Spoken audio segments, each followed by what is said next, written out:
Hello, good morning. I just wanted to do my discussion reflection and talk about the rubrics for the EdTPA. I think that reading through them and doing that assignment prior to submitting my EdTPA was probably the most helpful in preparing me for the EdTPA.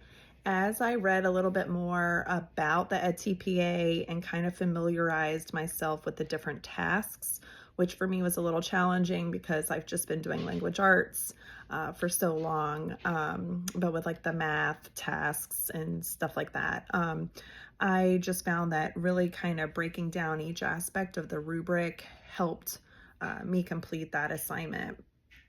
Um, I also think that as far as connections are concerned in the classroom, it really makes me think of like the big picture, if you will, of the classroom and what is expected of us as teachers to make sure that we're providing, quality opportunities for our students, regardless of their ability, their backgrounds, and just kind of really focusing on the standards that we're working on and how can that tie into not only a content objective, but for me, like the language. We want our students to be able to read and listen and speak and write. And sometimes I feel like the school systems kind of teeter off of assessments too much in that data that is provided to us. And sometimes I think that they provide, focus on like just reading or writing or math, whatever it is that the data is showing us. But I felt like the EdTPA kind of just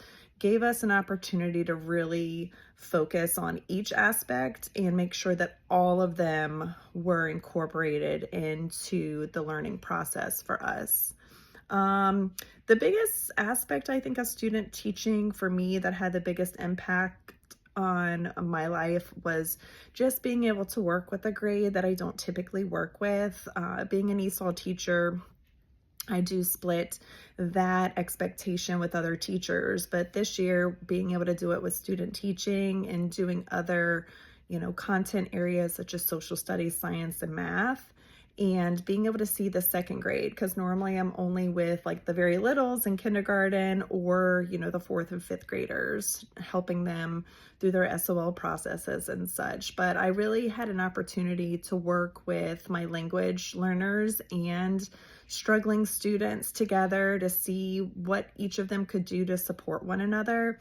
And then, of course, just, like the general ed, classroom environment, because I feel like in my prior experience, all I've really been able to do is, just that language support for development.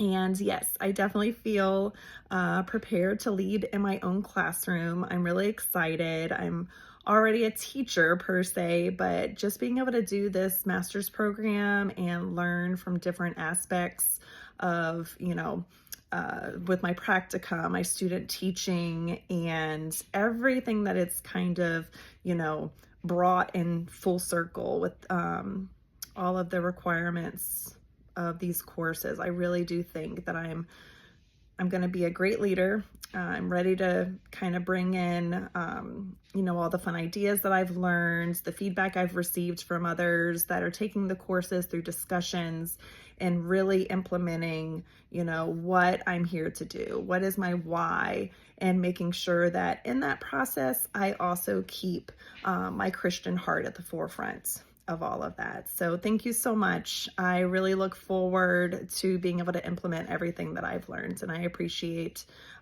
you very much. Have a great day.